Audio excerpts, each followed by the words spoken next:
Alright class, here we go. We will focus this week on three areas of sport management. Event and facility management are grouped together for the purposes of brevity and due to the symbiotic relationship. You essentially cannot have an event without some form of a facility.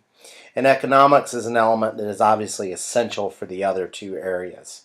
So let's get started. We'll talk a little bit more about Perth Arena that you see there in the picture a little bit later.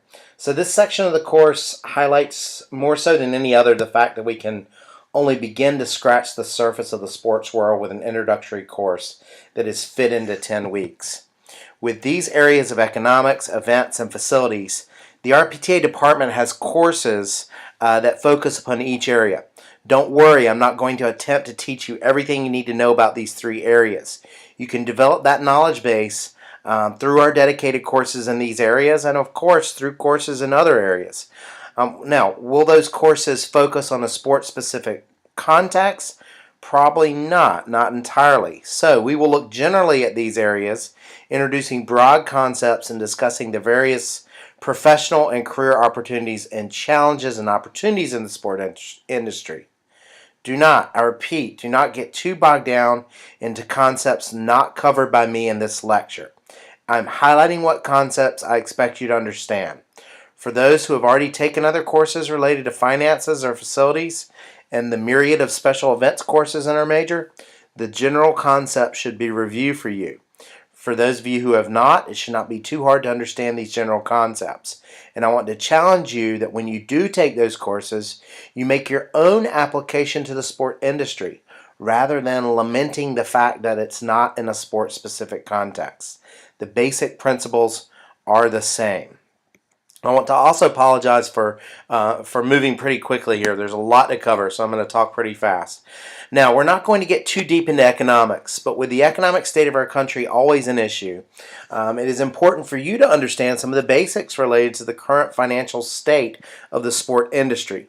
We've talked about the diversity and the breadth of the industry, from youth sports to professional sports, recreational sport to competitive sport.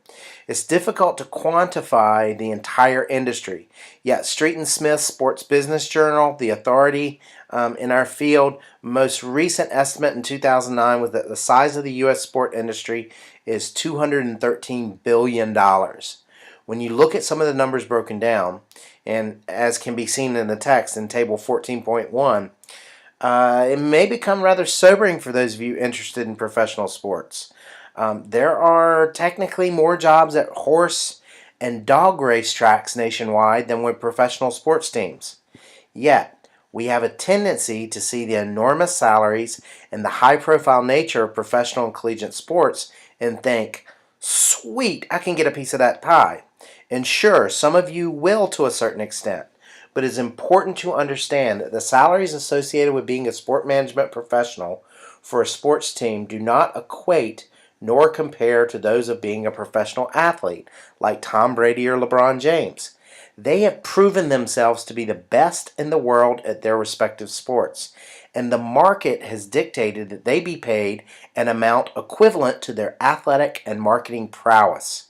Whether that's right or wrong, that's simply how it works. The book provides some interesting perspective into the current financial state of the various professional sport leagues. It is important to understand the financial structure of the various leagues, but the market, revenue, financial state of professional sport leagues and teams is complex. For example, the book states that Team A in the NHL or Team B in Major League Baseball lost millions of dollars in a given year, which one naturally would think signifies a struggling franchise or perhaps an owner who may be on the verge of losing the team or going bankrupt. Not so fast. If you have the money to own a professional sports franchise, you more than likely have ownership stake or considerable revenue coming in from elsewhere, or of course tied up in assets like the stock exchange. Now, that's not always the case that you have all of that, but most often it is. So, your business loss with one company, say NHL Team A, becomes a tax write-off for your successful company that turned a profit. In some cases, owners can actually, quote, win by losing money. This is one of the many complexities related to sport finances.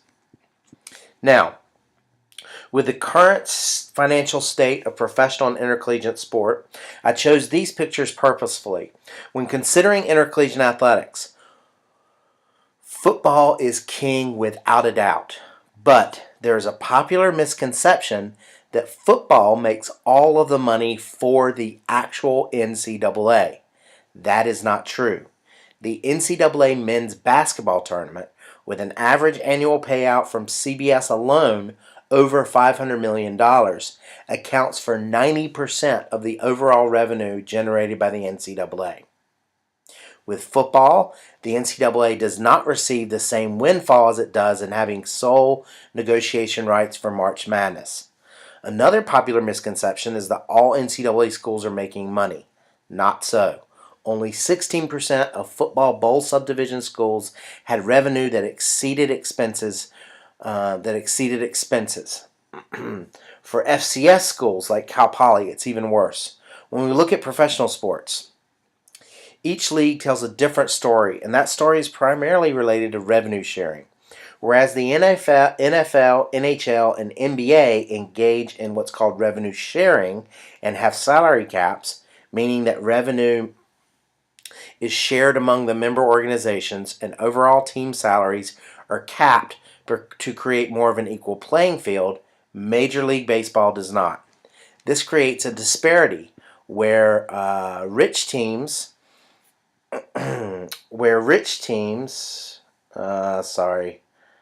lost my train of thought there for a second. It creates a disparity where rich teams can have individual players with higher personal salaries than overall teams. I used to have a picture of A-Rod on here, and that definitely would have sparked my memory with that. Hence, when you think about it, we rarely see small market teams compete on the same level playing field as we do in the other professional sport leagues. For example, the 2011 Super Bowl pitted two legendary franchises in the Pittsburgh Steelers and the Green Bay Packers. This matchup was not viewed as unorthodox or even unlikely given the past success of these franchises. But had it been Major League Baseball, the story would have assuredly been that two small market teams were in the World Series. Just think about the movie Moneyball. It highlighted one way small market teams have tried to level the playing field through what's called sabermetrics, a statistical system designed around finding undervalued players who produce big results. I've also included a picture on this slide related to the NHL, due to that league being the most recent professional league to endure a labor battle that resulted in a labor outage. Obviously, these labor battles ultimately come down to a fight over each side receiving their, quote, fair share of the revenue. We're not going to get into the minutiae of the economics of sport here. You should read and understand the information on pages 296 to 301. We are not going to focus there due to lack of time. So now let's look at the functions of financial management. Generally, the functions of financial management fall into two broad areas: determining what to do with the current financial resources, i.e. the money that we have, and determining how to procure additional financial resources. My assumption is that you understand the difference between profit and nonprofit. Nonprofit organizations may end the year with a profit, but laws govern what they can do with it. For example, a nonprofit organization that operates a ski slope cannot give a bonus to the chief executive officer based on profitability, but it can reinvest the money in new ski lifts to serve its nonprofit purpose better. This is particularly pertinent for intercollegiate athletics, which is the most high-profile nonprofit entity and the one seemingly most at odds with this structure. The distinguishing feature among profit-oriented companies is the partnership structure, and the textbook describes the advantages and disadvantages of corporations, partnerships, a sole proprietorship, and also the single entity structure. MLS, which these guys are pictured here, is the most high-profile single entity structure where the league owns all teams. So be sure to understand these aspects. My assumption is also that you understand financial statements. I know that may not be the case for some of you. Some of you might be like me and have a hard time balancing your checkbook. But financial statements include balance sheets with assets, liabilities, and equity and income back up. Financial statements, which include balance sheets with assets, liabilities, and equity, and income statements with revenue and expenses. And finally, ultimately, the bottom line. The bottom line being whether or not your expenses exceed your revenue or vice versa. If not, if you're not familiar with that information, review that information in the text. We'll focus here on the sources of revenues and expenses for sport organizations. Organizations in the sport industry have various types of revenues and expenses, depending on the type of organization. Some organizations are geared toward incorporating or encouraging sport participation. Youth sport organizations, for example, community recreation programs, and high school sports. Other organizations, such as bowling alleys, fitness centers, etc., seek to make a profit by providing participation opportunities that are not offered or not offered as well by nonprofit organizations. As we've discussed the last couple of weeks, many companies focus more on the sports spectator, as in professional sports. For example, the WNBA, NASCAR, PGA, and big-time college sports. Many companies benefit from sports spectating. Independent sport facilities that host sporting events, sport media that brings sport events and information related to the sport events to the consumer, and ultimately companies that sell products licensed by these professional and collegiate sport organizations. Now, some of the sources of revenue unique to sport are items related to game attendance. For example, concessions, personal seat licenses, luxury suite rentals, booster club donations, media rights, sponsorships, and licensed merchandise. The only source that you may not be familiar with out of that list is personal seat licenses, or PSLs. You see a picture here on this slide. A personal seat license is a purchase contract that grants the owner lifetime seats in a specific location within the premium seating area.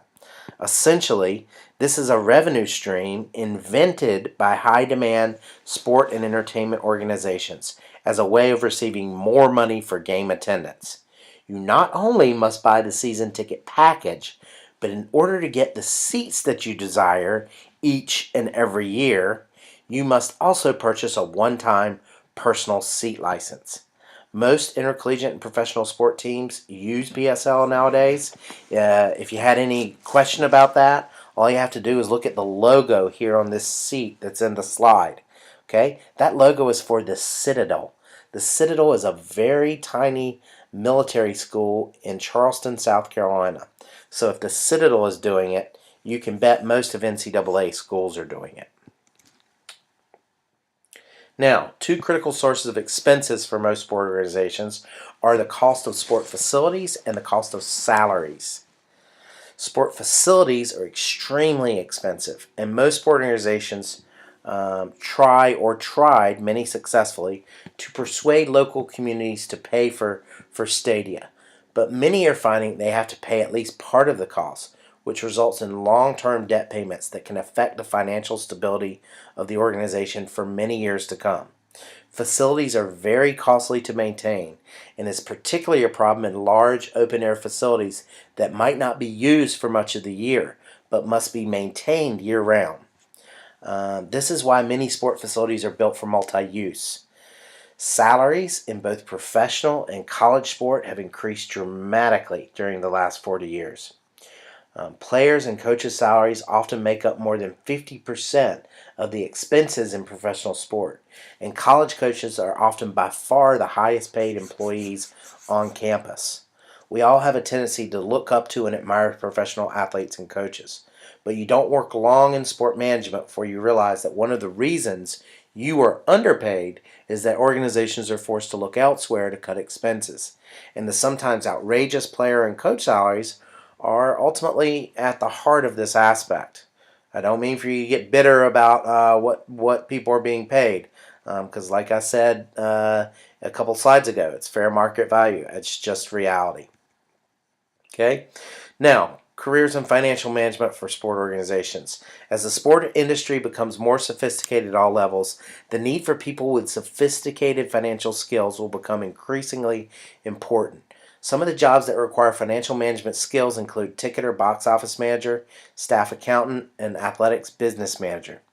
Because sophisticated financial management skills are needed for some activities, many professional teams and other large for-profit sport organizations have people with such skills in positions of assistant general manager or vice president for financial operations. I told you about Michael Young with the Dodgers as chief revenue officer.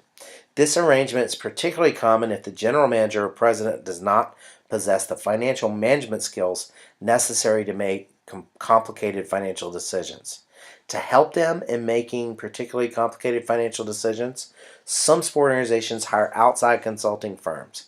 As a student of sport management, you must understand that the skills needed for many of these jobs, particularly those that require highly sophisticated financial skills, require the student to take coursework beyond what is required for a typical undergraduate degree in sport management. If you're interested in this aspect, you will need either an MBA or a Master's of Accounting, or you may look into sport management graduate programs that are housed within business schools. Stanford has a good such program, as does the University of Massachusetts. So let's now move on to event and facility management. So, the FIFA World Cup, the Olympic Games, concerts, and high school track meets have two common denominators. They take place in some type of facility, and they are events. All facilities and events need people to manage them. The management of many sport and entertainment facilities is being outsourced to four main private management companies. Why is that? Because of what I discussed a few minutes ago in terms of the maintenance of facilities.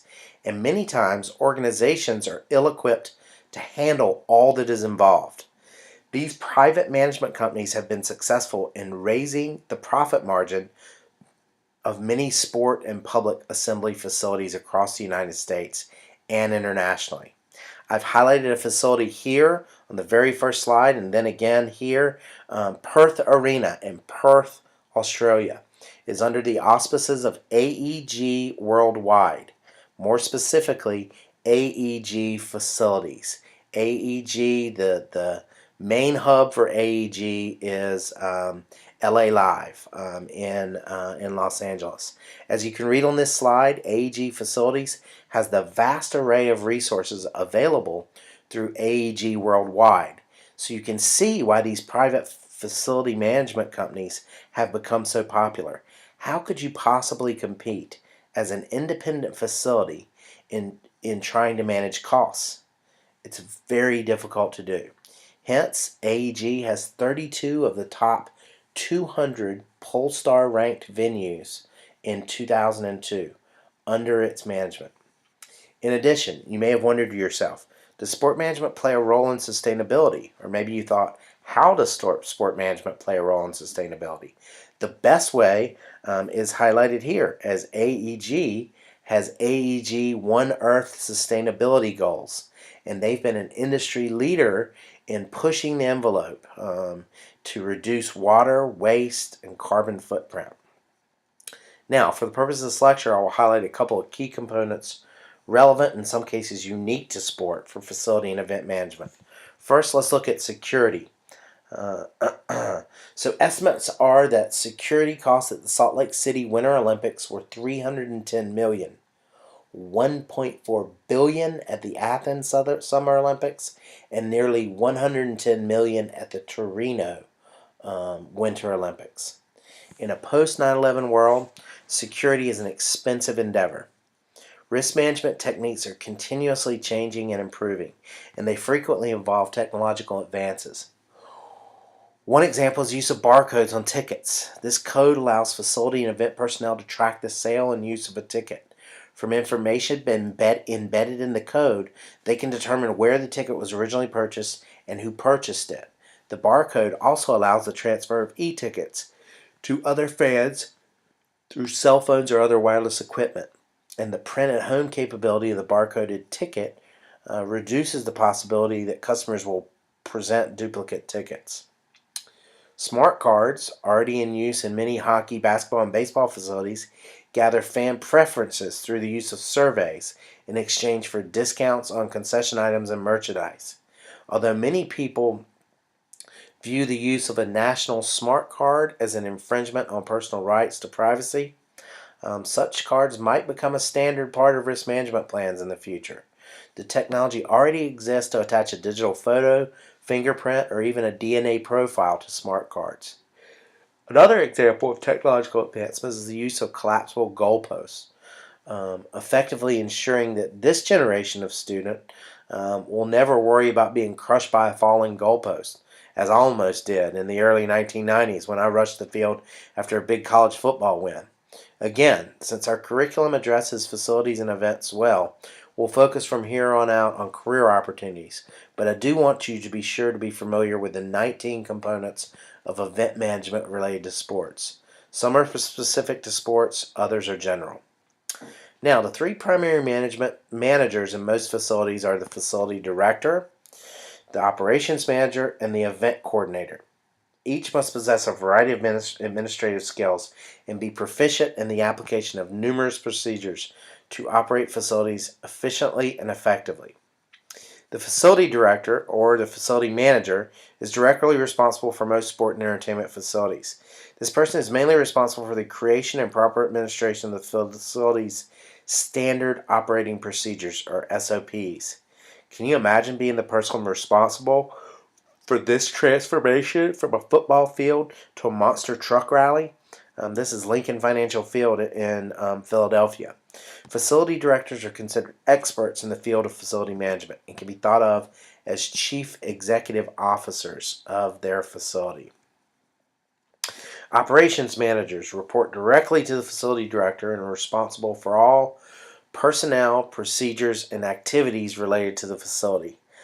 This manager has a variety of duties, such as defining the roles, responsibilities, and authority of facility staff, recruiting personnel to coordinate the various areas of the facility, coordinating personnel, policies and procedures, and activities within the facility. And then finally, ultimately, evaluating facility operations and making recommendations to the facility director. The facility event coordinator is usually directly responsible for managing individual events occurring at the facility in which they are employed, which may vary depending on the facility, from concerts to ice shows, political rallies, and athletic events. The textbook lists transporting, assembling, erecting, and storing equipment as directed as the first responsibility. But that is ultimately inaccurate. The event coordinator oversees others who are responsible for those duties. The event coordinator's responsibility usually include the following: establishing a control system for venue and equipment logistics, for example, inventory management, storage, and transportation; recruiting, training, and supervising specific personnel; assisting in maintaining venues and equipment throughout the event; and facilitating ticketing and ticket distribution at venue sites, and evaluating venue and equipment operations. As you can see, I showed the many faces of the Staples Center here. So various facility event coordinators would work with the overarching events coordinator. So it kind of depends. It kind of depends on the facility. But the events coordinator, no two events will have identical organizational structures, is ultimately the point. Therefore, it's difficult to list job titles and duties associated with sport events due to that wide range. Many elements, however, are common across the industry of event management. The textbook establishes a difference between a facility events coordinator, and a general events coordinator. Obviously, these may be one and the same and not mutually exclusive. For example, the Staples Center has several event coordinators responsible for the various teams that play in the building. And these event coordinators are responsible for the various teams. We see the Lakers, the Clippers, and the Kings here. And then collaborate or rotate for the music concerts.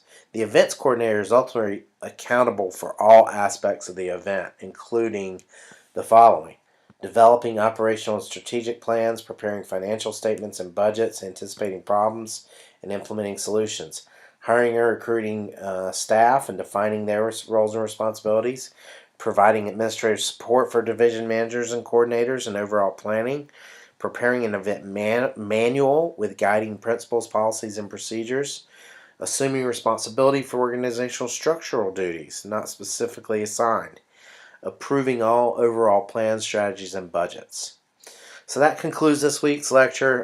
In class, we'll discuss the realities of sport economics and facility and event management in today's changing economy.